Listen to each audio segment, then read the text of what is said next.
لصاحب الجلالة الملك محمد السادس أيده الله ونصره، الذي تتبع عن كتب قضية اختطاف الرضيعة بعد تخلي الجانية عنها بالقرب من إحدى السفارات بمدينة الدار البيضاء.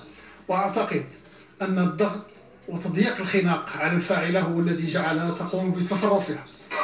بعد 4 ساعات من الانتظار هنا بمستشفى الأطفال عبد الرحيم الهاروشي جيء بالرضيع وسط تصفيق منقطع النظير من قبل الجماهير التي حاجت إلى المستشفى، وكذلك من قبل الأطقم الطبية العاملة هنا تستقبل استقبال الأبطال. لكن فرحة الأب نبيل زوفير البالغ من العمر 29 سنة امتزجت بالبكاء، فيما الأم نسري تستعيد فلذة كبدها بعد أن اختطفت إلى وجهة المجهول. لكن الدفء يعود من جديد إلى أحضان هذه الأسرة المكلومة التي تتنفس السعداء بعد العثور على الرضيع. أنا من هذا المنبر كنوجه جزيل الشكر إلى صاحب الجلالة محمد السادس نصره الله، جميع الأسرة العلوية.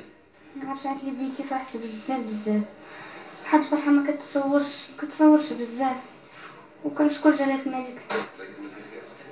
في مثل هذا اليوم من الأسبوع الماضي اختطفت الرضيعة في هذا المستشفى في غفلة من والدتها ومن الأطقم الطبية ومن الحراس كذلك.